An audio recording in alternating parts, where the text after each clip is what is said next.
Hello, everyone, and welcome to the Special Operations panel. I forget what it's called. What is it called? Well, mine says Special Operations Panel Outline. Oh, we failed. Yes. Our But I am outlines are pretty just sure- general titled. Pretty sure that's not Come on, the Ann, name. give it to me. It's War Table Spec Ops. War Table Spec Ops. That's not what it says on the outline. Nailed it. It doesn't actually say that on the outline, but that's because the outline was written before there was a title. That's true. Marketing and dev not working hand in hand like they're supposed to. We'll fix it later.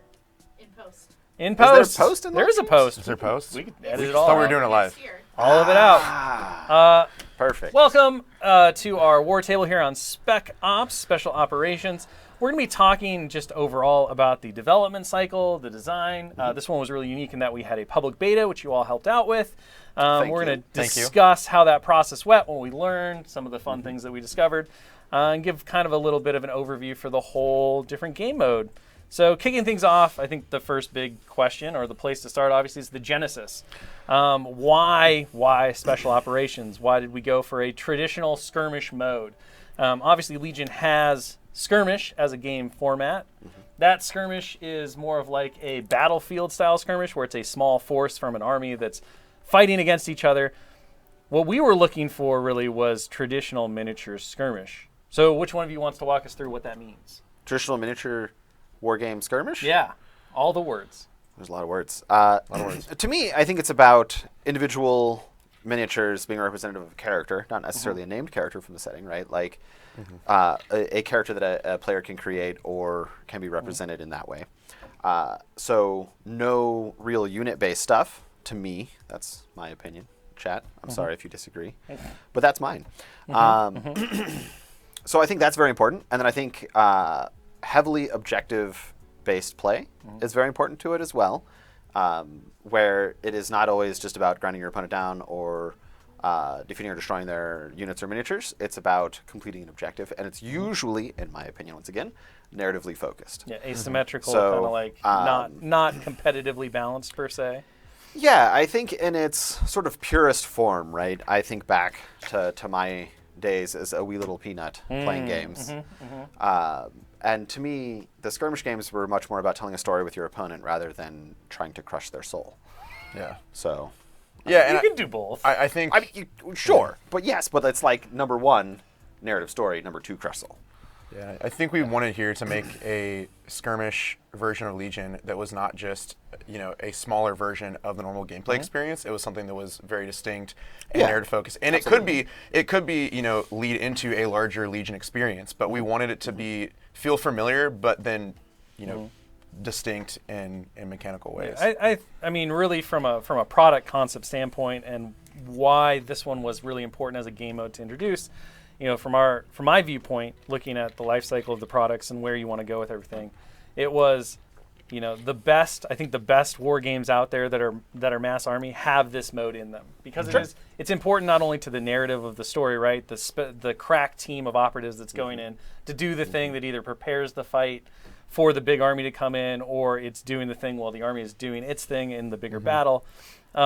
One feeds into the other. And then I think the other really neat thing about them is that they give players this opportunity, like you were talking about, to really create their own squad of heroes, their own squad of characters. They can tell stories with these.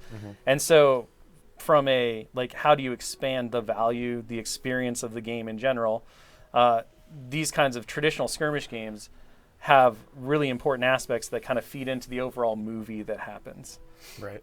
I think that Spec Ops in particular gives a really exciting hobby opportunity for players to really customize their miniatures, especially with things like a stormtrooper or a clone trooper. You can, if you want to do special armor or paint them in a certain way, you can do that on your miniatures, but it is very defined what a stormtrooper looks like, and this gives you an opportunity to, if you want to make like a special forces stormtrooper or do something really fancy. Well, like you can make sculpt your some own pouches version on. of Right, like an yeah. Inferno squad, right? Yeah, You can make it exactly. for you. Yeah. And I think that's really cool. You can make them your miniatures, your squad, And make so- your own narrative. I think right away, as we kind of started to take over ownership and learn and look into Legion and really start to dive into it, again, like we talk about in our other panels for the other games, we're always looking at where can we expand value, where can we find new game experiences that utilize players' collections in different ways, that bring out a different environment, that just simply say, hey, you've assembled, painted, and created these different forces that are on your shelf that get used in games. How do we let you do more with that? How do we add to that value in a way that's exciting and interesting and that might synergize with the main game? And so Skirmish was that. The big push, though, really to say, hey, we should prioritize this in some way, was when we announced Shatterpoint. And all of a sudden we saw this really big swell of demand from all of the Legion players saying, well, why don't we have this for our game? Like, where's this idea of the smaller Skirmish that utilizes our Legion collections in a way that's interesting and fun and adds extra value, like we're always talking about, to that game? And so really it was kind of the impetus of the community and seeing that, you always have to kind of guess when you're working development and design. You're like, we think this is what people want because we see value in it for X, Y, and Z reasons. Maybe it's just because, the game balance says that it is, or maybe it's because we've seen it in media and we've seen a really high response to it. But at the end of the day, a lot of it is kind of your best conjecture based on all the data you're pulling in. It's rare when you get to see a huge outpouring of like support and excitement about something. And at that point, we're like, let's pull it off the board and let's actually do it. I think one of the interesting things too that we were talking about early on when we saw that there was such a demand for a similar mode in Legion was okay, are we going to include named characters or not? And we made the conscious decision to not actually do that because we wanted to focus on we talked about like in the films and TV shows we see these big set piece moments where the main characters do these things, but for every single time that happens, there's some unsung hero, some rebel commando infiltrating an Imperial base that we never get to see, and we really wanted to capture those moments and let the players create those moments of their own, with their squads that they come up with. And I think not that we knew it at the time because the show hadn't come out yet, but like Andor, right? Yeah. Like to me, Spec Ops is Andor, Yeah. right? Like that show, I think did it. We kind of oopsied into that one, I guess. Well, and I mean, and we've talked about this a little bit in terms of the distinction of the different games, right? Legion is about the army, which means that it is about the units. The units themselves are characters or parts of the army that is the thing you're focused on. So distilling down and saying, okay, well, what do we do? Make the unit a character, a quote-unquote character, by creating each individual member as their own person. It really feeds into what Legion is. I think it feeds into primarily what draws people into the Legion playstyle and the experience. So it kind of all tied together. And then the big thing is that design and development, as we talked about, takes a long time. It usually takes us about 2 years to create something that's brand new, especially if it includes sculpts. If it's just game rules, it's 12 months to maybe 18 months, depending on the complexity of it. Minimum, yeah. And for us, because the community seemed really jazzed about the idea of this, they seemed like it was something we wanted. We saw an opportunity to kind of do a beta test, to work with the public and the gaming community itself to bring this thing to fruition faster. And so that was something that I think was also kind of enticing and scary at the same time, but we'll talk about how that went. Yeah. But from the start, right after that announcement, and we had a quick little conversation. But I know the joke is I always kick in doors and start yelling at people to just make things. That is eerily accurate. I kind of did the same thing here because I think over the weekend I wrote down a rough design draft of how I thought Skirmish could work with Legion, utilizing a lot of the same core concepts, but changing things that need to be changed. And on Monday, I threw it out to Pagani, and I was like, hey, I think we can do this, and then I think we can beta test it to speed it up. What do you think? And then after a few moments of like deer in the headlights stare, we started having an actual conversation about it. It kind of looks like this. It's like... That's when you know that we're going to end up making the thing, by the way, when he does that look. That's the get ready look. Yeah, okay, we can do it. So, a lot of it was about how, like, what can you use from core Legion? And I knew that keeping the order token system was a really intriguing idea. And the fact that when you look at a unit as an army, each individual character is kind of its own unit, it broke down really well. And that was part of what really got me going on the idea. It was like, well, you have operatives within a unit, you have heavy weapons within a unit, you can have supporting troops within units. You have scouts, you have all this different stuff. You have a commander, right? And you have the commander, which is the unit leader. So all of a sudden, it was really simple in my head to take the existing order system and apply it to this smaller scale approach. And then it was like, okay, well, what does that mean for attacks? What does it mean for this? Keeping command cards was another thing that kind of just seamlessly worked in. And at that point, I was like, I think we can do this. I think it would be really intriguing. I think it would add that kind of appetizer to Legion. I don't have time for full game, but I want to play something that is fun and very similar, but has some different stuff to it. And so we just started going. And I think the biggest thing to start that we talked about a lot was attacks and the attack dice and how those things kind of worked out. So if you want to walk us through kind of your thoughts on how you developed and designed that stuff, what were some of the considerations in terms of how many dice, all that math stuff. All that math stuff. Yeah. So units in Legion degrade, right? As units are defeated or as miniatures are defeated in them, they get worse. Right. We knew we didn't necessarily want that for special operations because that can lead to a lot of times where when you have just your last couple dice left, you're not particularly effective in combat, which also brought us then into how cover worked in Legion, which we ended up changing for special operations as well. Essentially giving you defensive surges is how cover ended up. And that happened because of these much smaller dice pools for units, right? You're rolling 4 dice, 5 dice, 6 dice, but they don't degrade, which is good because then we don't run into any of the degrading issues of you have a B1 that isn't really helpful anymore. Right. And I think that makes a lot more sense when it's like 1 B1 or 2 B1s left in a unit, not I've always been a B1 Right. and I'm still a I'll B1. always be a B1. Right, like and I'm still a B1. Yeah. So that I think had to go pretty quickly in initial development. So we had larger dice pools and then sort of more keywords to it, like suppressive and pierce and critical is a really big one. Suppressive stuff also came out of that dice conversation because one of the things that you really started playing with and a change as well was how suppression, panic, all of that stuff shifted to represent an ability to like deal with high value clone troopers, for instance, that had a lot of saves. Yeah, or the rolling to see if you take damage when you take additional suppression was huge. But yeah, so the dice pools specifically for attacks, because of how cover worked in original Legion and how the units degraded, and then we ended up changing cover and we did all those things, which then let us do really fun things like you get very elite dice pools. So the ARC troopers are rolling a lot of red dice, right? They're rolling 2 red, 2 black, 2 white. Right. I think they may have gone to 1 white by the end of it. Anyways, the ARC troopers roll a lot more dice, a lot more quality dice than other units that are just rolling higher variance white dice or black dice, right? And the flip side of that is that that allows us to create units like the B1s that their attack dice are not very effective, but they can put lots of suppression on their enemies. And so maybe they don't defeat the enemies through actually making them fail defensive rolls, but by putting lots of suppression on them and dealing damage that way. This is a little bit of a tangent, but one of the things to me that was my favorite part of working on this project was having to take the existing Legion mechanics and work within those constraints to come up with interesting ways, like the attack pools, right? Like we use the same mechanics and just repurpose them to the command cards, like find new interesting ways to use those that fit inside the existing rules framework. And that to me was really exciting and really fun to see what clever things we could do. Especially when we started introducing the narrative scenarios, right? And specifically the loadouts, I think got very, very fun with this. So we have like, maybe I'm going off outline here. Yeah, I mean, let's talk about the loadouts. So the loadouts was another change where, and this came out of conversations as well. So, originally there was a question which never came up in the design doc, but it was one that I thought about over the weekend as I was like, okay, how are we going to do this? Do you allow players to do you point cost a bunch of individual characters from a squad so you can create these really motley crews? Yeah. And I quickly threw that out partially because I felt like from a hobbyist perspective, what I want my special operations squad, my unit, to be able to plug into my main unit in Legion. And even though they'll function like normal stormtroopers or ARC troopers or whatever, I will look at that and be like, hey, that's my crack team. They have a story.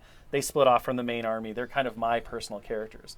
But also, I knew we were under a time constraint because we wanted to get this out fairly quickly. Yeah. And so how do you, again, you go back to complexity budget. We talk about complexity budget a lot. Where are you going to spend those points? The more complexity you have, the more testing, the more likelihood that you're going to have to change things and fix things. So I quickly was like, well, what if it was just fixed? What if we were like, here are these different special operations teams from the different armies. This is how they're built. And then we started talking about, okay, what does that mean for upgrades? It meant that we didn't have to worry about point values because we could just balance each squad against itself. We could provide interesting options for players to kind of mix forces or to do like fully organic forces like the ARC Troopers, which is just the ARC Trooper squad box. Right.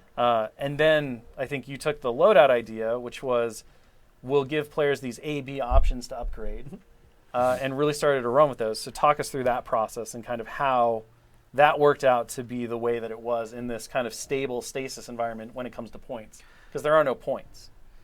Yeah, so I think the loadouts were were necessary because we wanted some of the customization that players have in Legion to exist in this game, right? And loadouts were a way to do that without points, which is great. And then they also let us build in a lot of flavor into the units, right? Like some of the Rebel units can take a Wookiee as one of their loadouts, right? They can replace one of their characters as that kind of thing. And that let us do really cool stuff. And then it also ties into the scenarios, which we'll talk about in a minute. But they give the players a way to customize that is not expansive. It's not crazy. It's not huge. It's pretty easy to do.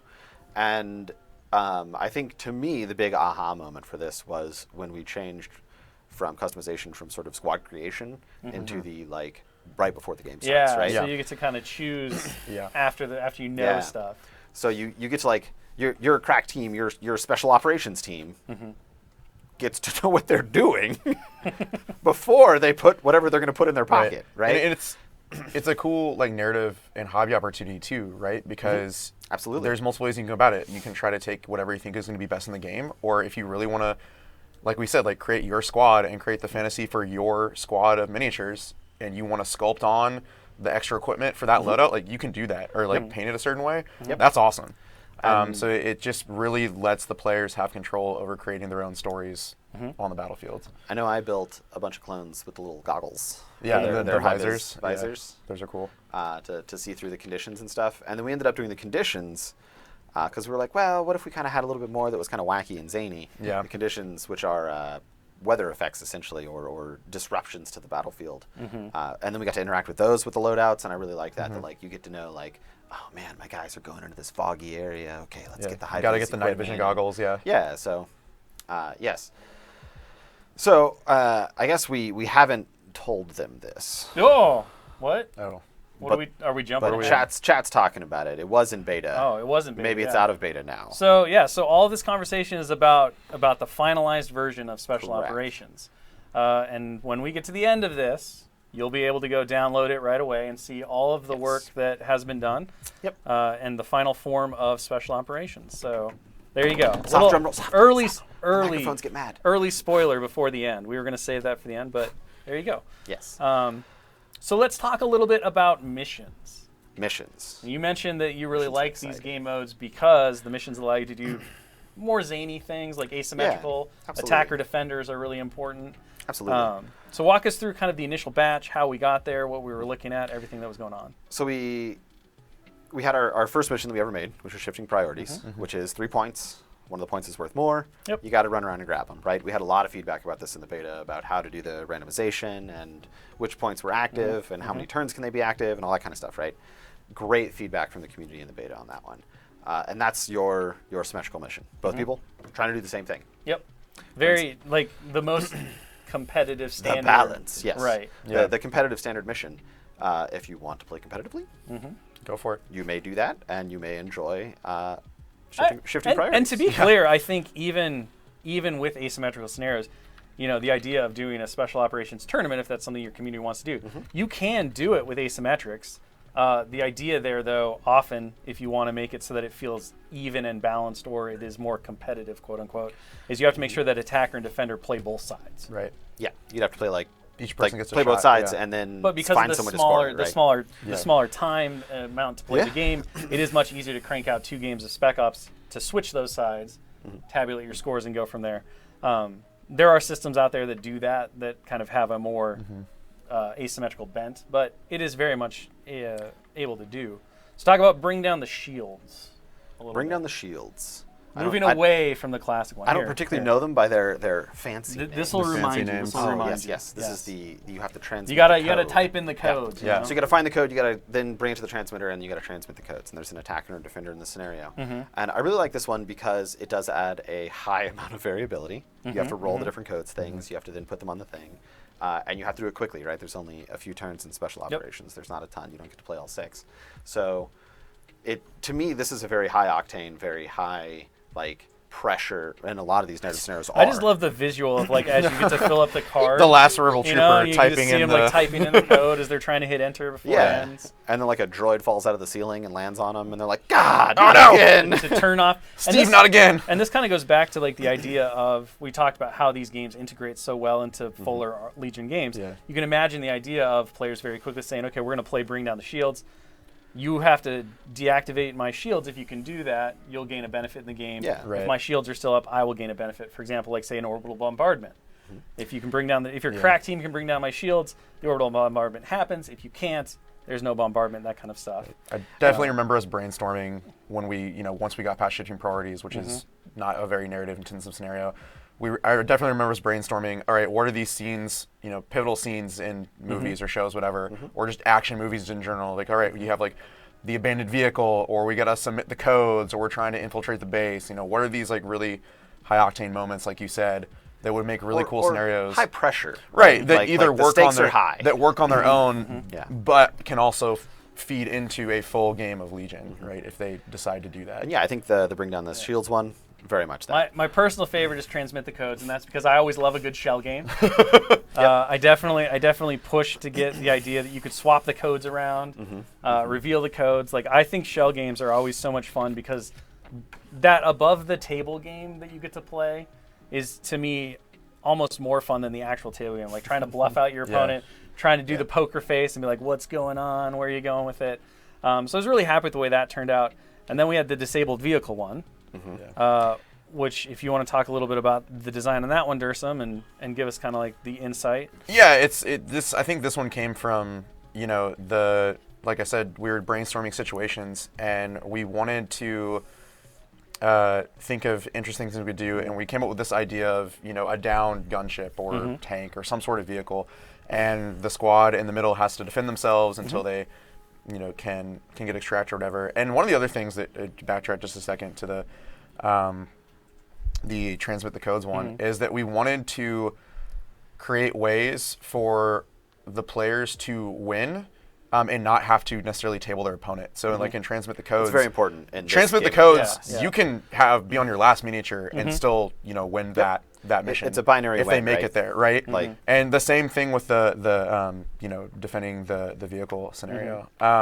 Well, now Dallas, our very own Dallas Kemp, Yep. was super into the idea once a ruined vehicle was Yeah. mentioned because he's like, I could make my own ruined vehicle. I can ruin a We ran vehicle? with that one, and I know that Anne put together a whole smattering of AMG staff who were into the idea, and you can go see all those blogs. We ran those along with the beta, and everyone who made one is excited to actually get to play the final version of the game with their super sweet wrecked vehicle. But And, on the you go. I was gonna say on the vehicle scenario specifically, we kind of had this idea for an almost like tower defense-y Alamo type scenario. We had kind of explored that with the Asset OP kit, which if you haven't played it, you should. It's really fun. Shout out. Shout out.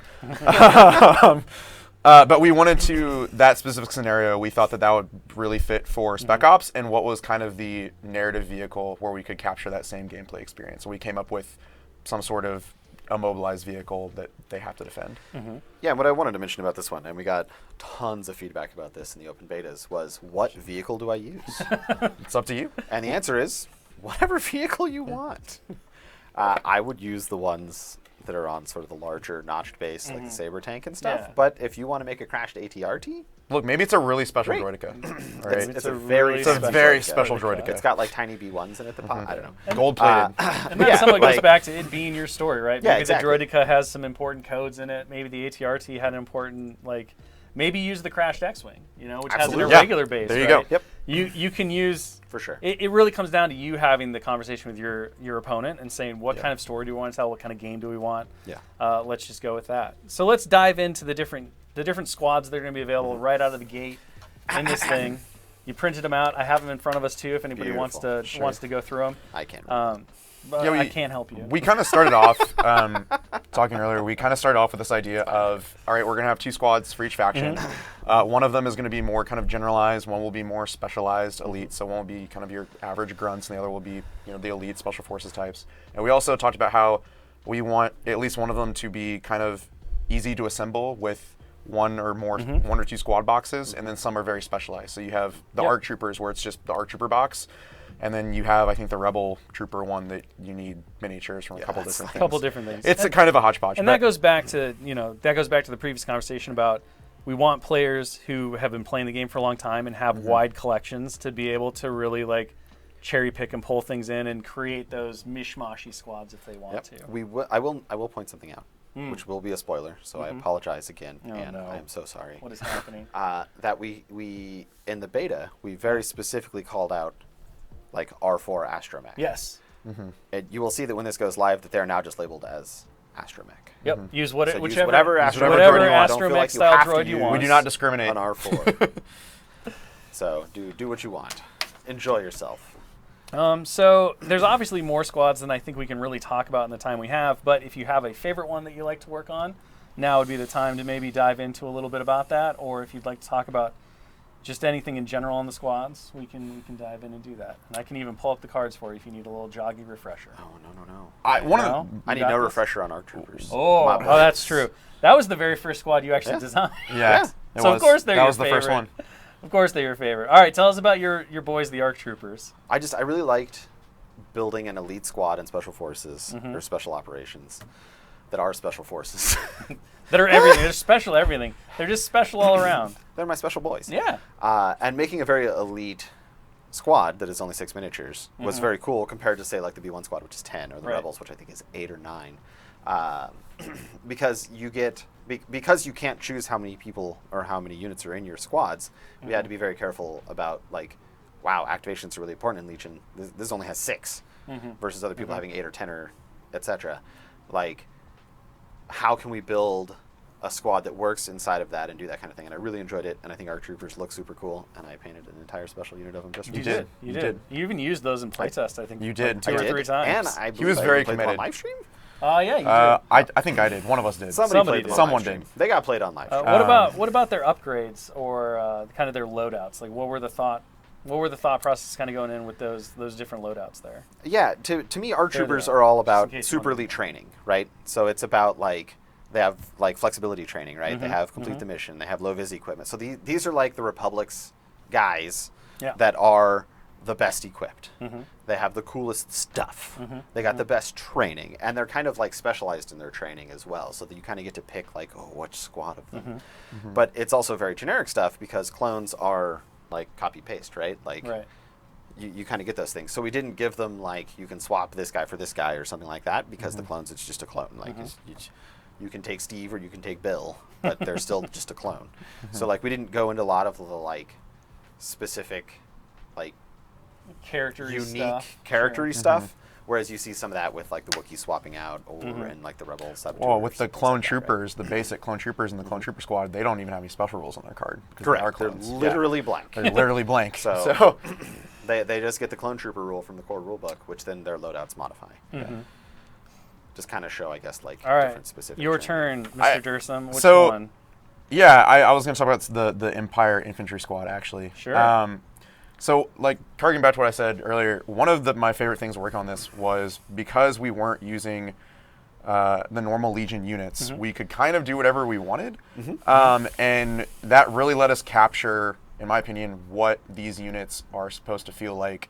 That's our mission statement, AMG. We want to take whatever happens on the screen and translate it to the tabletop. And so with the Imperial Infantry Squad, we were able to do kind of this thing with the standby tokens, where you give an order to the officer and they pass out standby tokens to the stormtroopers, kind of represent like, okay, the officer's the one in charge. It is delineating orders, commands right to the stormtroopers around them. We got to do things like unrelenting advance when a stormtrooper causes an enemy unit to panic. It gets to move towards them to kind of get kind of that oppressive feel to the stormtroopers. So to me, my favorite part on working on this squad was to really try to capture that oppressive, like grind them under your boot feel that the stormtrooper should have.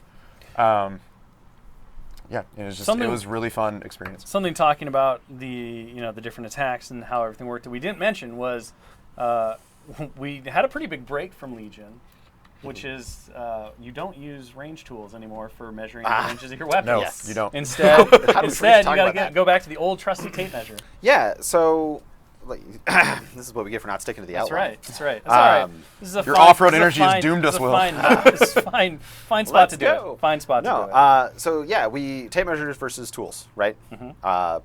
And Legion measurement tools are only 6-inch increments. Yep. And you can go as pretty much as many as you want. And then you have movement tools, which Mm-hmm. are 1, 2, 3. I didn't like that.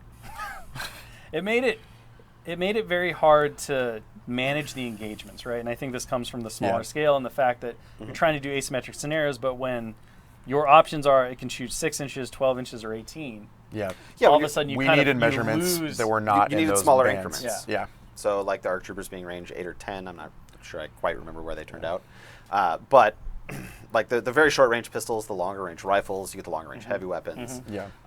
You get all those things. It also gave us a lot more flexibility inside of the abilities that Yeah. you can give different people. Some of the R abilities, yeah. So like maybe it's only 4 inches or 6 inches. Yeah. 6 inches would be fine. But yeah, so it was a large break from Legion where I think we gained a lot Yeah. without sacrificing a lot, right? Like we don't use the range tools anymore. Sure, we use a tape measure, but a lot of people know how to measure 8 inches, Right. or 10 inches. Like Well, and it goes So- back to making each of those, talking about in a game of Legion, you can use those more generic bands, but you have kind of more dials to turn to make everything feel unique. Absolutely, Or right. to feel different.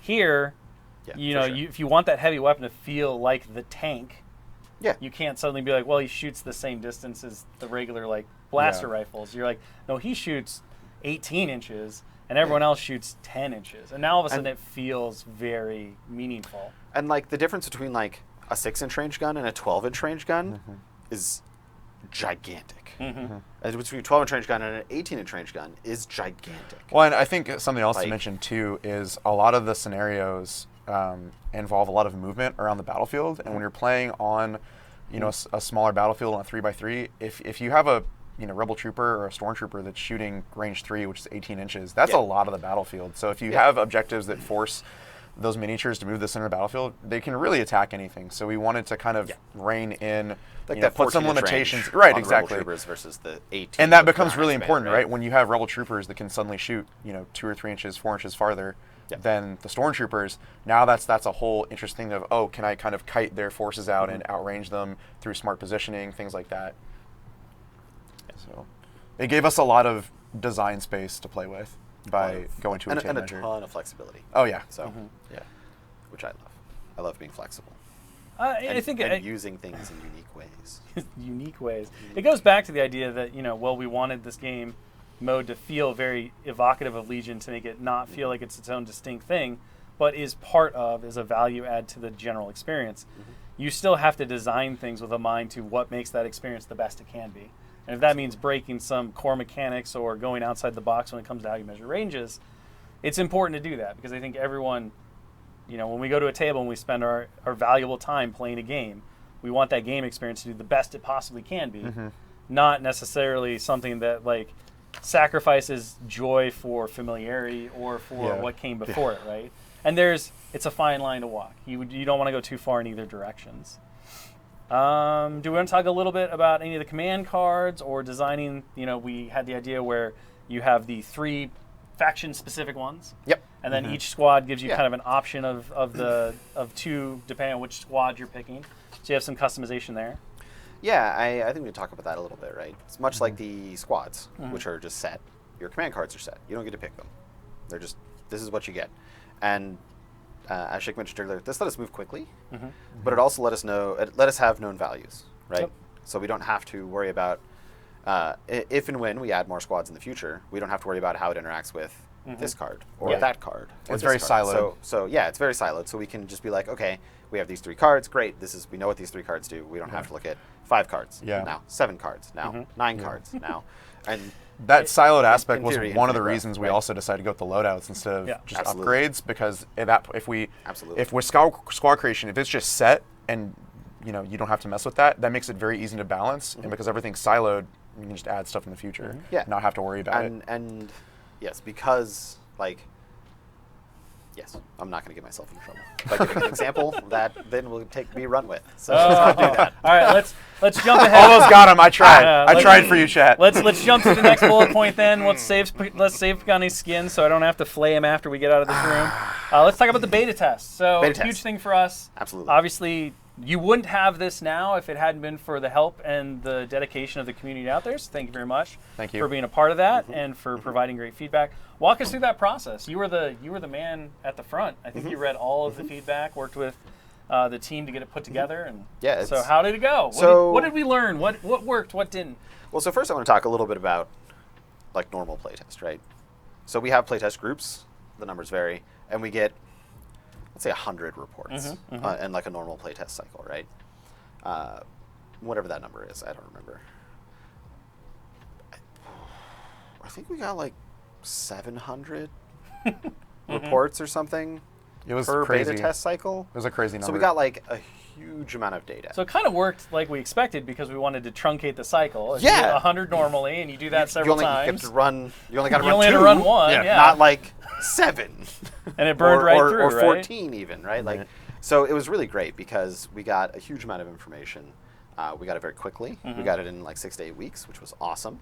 And we got a lot of people that were very passionate about it, and that's really important when you're Yeah. playtesting, to get people that want to do this and they want to have the coolest game possible and they want these things, and that's great. So thank you all. So thank you all for that. The process itself, we had a questionnaire. Yeah. You got to report things on that questionnaire. And then we had pointed questions, and then we also had just a "What'd you think?" And both are incredibly valuable, right? Yeah. Because when we're having pointed questions, we're looking for specific things. Was this confusing? Did this read correctly? Is there just a typo, right? Is this cool, right? Like all of these things were kind of questions that weren't directly asked inside the thing, but they were asked in the way they were asked to try to get the players to think about things Yep. and to answer in the way that we want them to answer about what we want them to answer, without just being like, tell me about this, right? Because that can color a lot of feedback Yeah. when you give them very specific questions about things. So we gained a lot of information about that kind of stuff. We learned that a lot of people really enjoyed the asymmetric scenarios, right? We see a lot of people that ask for more symmetrical scenarios in Spec Ops, and then we were like, oh, okay, should we make more of those? And then just the incredible, overwhelming feedback was asymmetric scenarios. Love it. So that was great. It kind of confirmed something that we thought and hoped for with this, and that was fantastic. And then we also saw a lot of stuff about weapon ranges and movement and the points on the map Right. for how far away things can be from each other. Like, there was a lot of reports for the ARC troopers. I know, I'm biased. It's fine.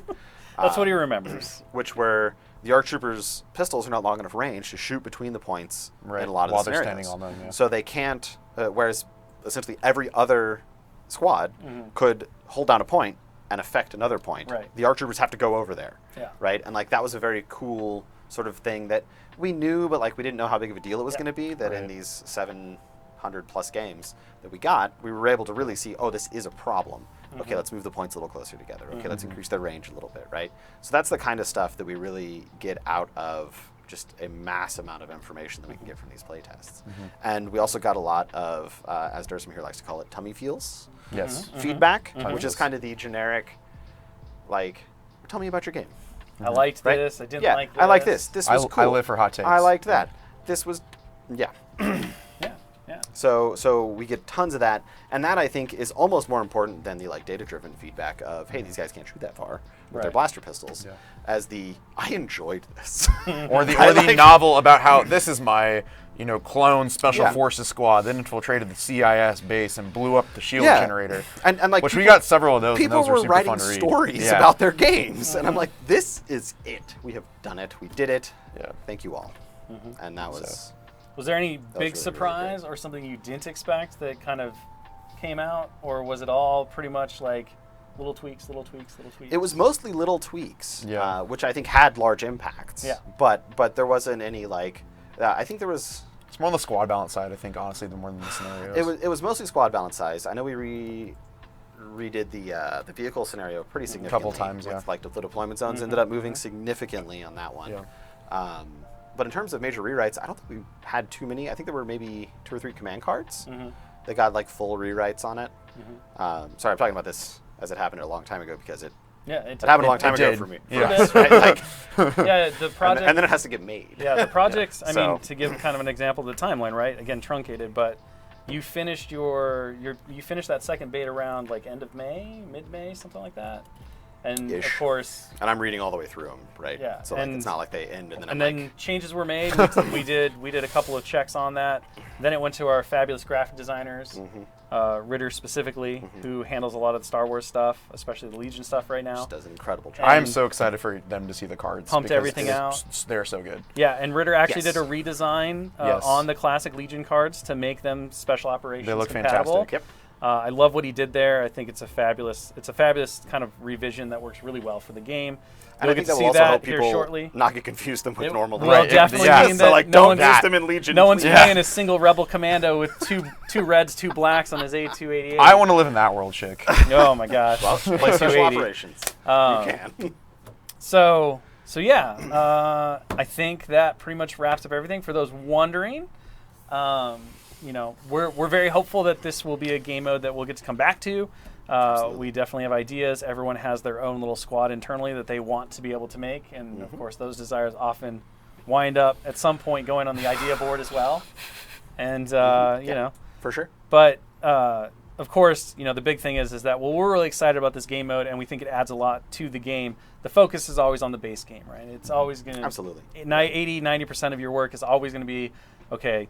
The core way that people play, that's where you want to put a lot of your effort. But it is really valuable, and I think the whole process has really proven that as hobbyists, as players, we're always looking for cool new ways to use our cool miniatures, right? To use our collections and to experience a wider breadth of the Star Wars galaxy through storytelling and through all this stuff. So I'm excited to see what people do with these tools and to have the community go out and start playing and do all the official rules and everything. And I don't know if it'll happen immediately once we say goodbye, but within a very short time span. Anne and her crack marketing team are going to plop that on the brand new website. You'll be able to go find there. it's up there. now. You can go They play didn't even right wait. now. They did Right now. they Why are didn't you even watching us? listen. Go play. They didn't even listen. Yeah. So with that, we will say goodbye. Go enjoy your special operations. Thank you all for the beta test, for hanging out with us, listening to how this game mode came into being. You can tune in next. We've got Dallas Kemp doing more cool hobby stuff right after us. So thank you again. Have a wonderful day. Thank you, and we'll see you at the next Mini Stravaganza War Table panel, which I believe is tomorrow. Bye. Yep.